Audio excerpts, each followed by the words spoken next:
Jadi kalau melihat performa dan perubahan para pemain itu sangat baik, walaupun melalui TTA saja. Jadi coach sangat percaya untuk kedepannya pasti akan menjadi lebih baik lagi.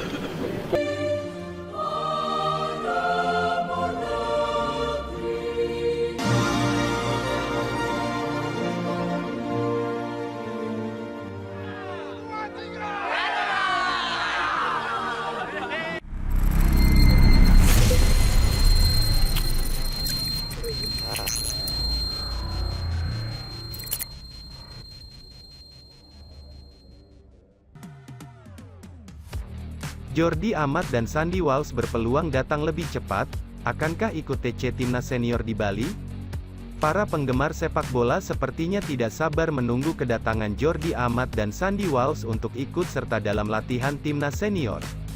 Jordi Amat dan Sandy Walsh adalah pemain keturunan Indonesia yang saat ini tengah menjalani proses naturalisasi dalam rangka bergabung dengan Timnas Indonesia Senior. Kedatangan Jordi Amat dan Sandy Walsh digadang-gadang ikut serta bela Timnas Indonesia dalam pertandingan AFF Mitsubishi Electric Cup 2022 mendatang. Kabar yang beredar saat ini, keduanya masih belum memperoleh SK dari Presiden Joko Widodo, sehingga tidak bisa ambil sumpah dalam waktu dekat.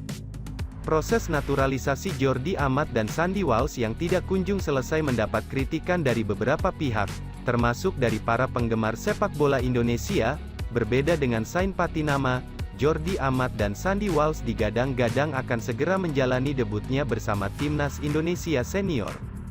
Keduanya dikabarkan akan segera datang ke Indonesia untuk diambil sumpah dan akan secepat mungkin bergabung dalam pemusatan latihan di Bali. Sementara Sain Patinama belum dapat dipastikan kapan selesainya proses naturalisasi, sebab prosesnya baru sampai di meja DPR RI.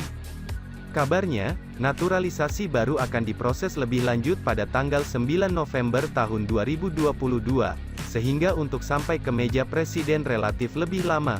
Mudah-mudahan secepatnya selesai. Kami berharap mereka ikut pelatihan di Bali nanti, kata Yunus Nusi. Yunus Nusi berharap Jordi Amat dan Sandy Walsh segera memegang paspor Indonesia mengingat Piala AFF Mitsubishi Electric Cup 2022 sudah sangat dekat. Asteris.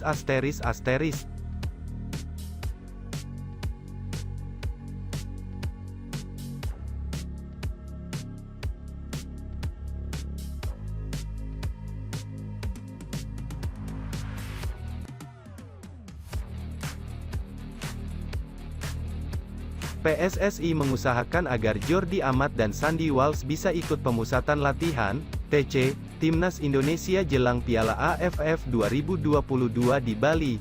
Sekretaris Jenderal, Sekjen, Yunus Nusi mengatakan bahwa PSSI sudah mengirim surat kepada pihak klub yang menaungi keduanya. TC Timnas Indonesia di Bali akan dimulai pada tanggal 28 November tahun 2022 mendatang. Walsh kemungkinan bisa ikut TC Timnas Indonesia di Pulau Dewata. Walsh punya peluang ikut, sebab jeda musim dingin Liga Belgia 2022/2023 dimajukan akibat Piala Dunia 2022. Serupa dengan Walsh, Amat yang berkarir bersama klub Malaysia, Johor Darul Ta'zim, JDT, juga kemungkinan bisa bergabung ke TC Timnas Indonesia. Sebab kompetisi di Malaysia kemungkinan juga akan memasuki periode jeda selama gelaran Piala Dunia 2022. PSSI pun memanfaatkan peluang tersebut untuk mengupayakan agar Walsh dan Amat bisa ikut serta di TC Timnas Indonesia jelang Piala AFF 2022. Yunus pun mengatakan bahwa PSSI telah mengirim surat kepada pihak McHellen dan JDT untuk meminjam Walsh dan Amat. Namun sayang surat tersebut belum direspons. Kita sudah sampaikan ke klub, tapi dari mereka belum kirim tanggapan. Intinya surat sudah kita kirim semua ke mereka, kata Yunus di Hotel Sultan, Jakarta, dikutip Sabtu, tanggal 5 November tahun 2022. Selain itu, Yunus juga berharap agar keduanya bisa tampil di Piala AFF 2022 mendatang. PSSI pun masih menantikan kabar terbaru soal pengambilan sumpah warga negara Indonesia, WNI, Amat dan Walsh. Kita lagi tunggu, mudah-mudahan secepatnya beres, kita harapkan mereka bisa ikut Piala AFF 2022, tutupnya. Kini, Pengambilan sumpah WNI Ahmad dan Walsh masih menunggu surat keputusan, SK, dari Presiden Republik Indonesia, RI, Joko Widodo.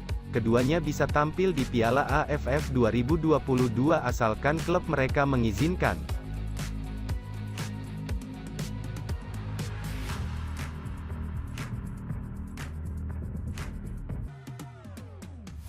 Timnas Indonesia tidak boleh pakai Stadion GBK di Piala AFF 2022.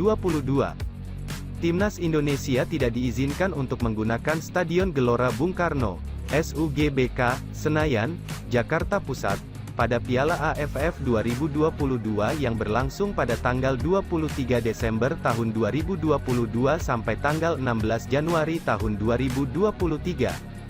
Hal tersebut diungkapkan oleh Menteri Pemuda dan Olahraga, Menpora, Zainuddin Amali, kepada awak media, Rabu, tanggal 2 November tahun 2022. SUGBK sendiri termasuk dalam venue yang digunakan untuk Piala Dunia U20 2023 pada 20 Mei 11 Juni tahun 2023. Yang harus steril dari pelaksanaan pertandingan. Tidak boleh, Timnas Indonesia pakai GBK, ucap Zainuddin Amali. Pokoknya begitu sudah mulai masuk Kementerian PUPR untuk renovasi, itu sudah ditujukan untuk Piala Dunia, U20 2023, sambung pria kelahiran Gorontalo itu. Dia menambahkan, kebijakan ini sudah sesuai kesepakatan yang ditetapkan FIFA. Selain GBK, terdapat beberapa venue yang digunakan untuk Piala Dunia U20 2023, yaitu Stadion Jakabaring, Palembang, Stadion Sijalak Harupat, Bandung, Stadion Manahan, Solo, Stadion Gelora Bung Tomo, Surabaya, dan Stadion Kapten Iwayan Dipta, Gianyar. Jadi, semua stadion yang sudah terdaftar di FIFA dan itu sudah disetujui oleh FIFA, November ini akan mulai direnovasi, tutur Amali. Bagi yang sudah selesai, itu tidak diizinkan dipergunakan untuk kegiatan-kegiatan lain, itu clear betul. GBK itu kan punya negara, tinggal ngomong ke Mensesnek, tutup politisi Partai Golkar tersebut. Sementara itu, pada Piala AFF 2022, Timnas Indonesia tergabung di grup A bersama Thailand, Filipina, Kamboja, dan Brunei Darussalam, Timor Leste. Sandy Walsh dan Jordi Amat berpeluang ikut TC Timnas Indonesia di Bali. Proses naturalisasi Sandy Walsh dan Jordi Amat segera tuntas, sehingga mereka berpeluang mengikuti pemusatan latihan TC Timnas Indonesia di Bali untuk persiapan Piala AFF 2022. Timnas Indonesia dipastikan akan menjalani TC di Bali sebagai persiapan Piala AFF 2022 pada tanggal 28 November tahun 2022. Untuk persiapan Piala AFF 2022 ini, nama Sandy Walsh dan Jordi Amat pun kembali ramai diperbincangkan. Hal ini karena proses naturalisasi Sandy Walsh dan Jordi Amat tinggal menunggu keputusan Presiden, Kepres.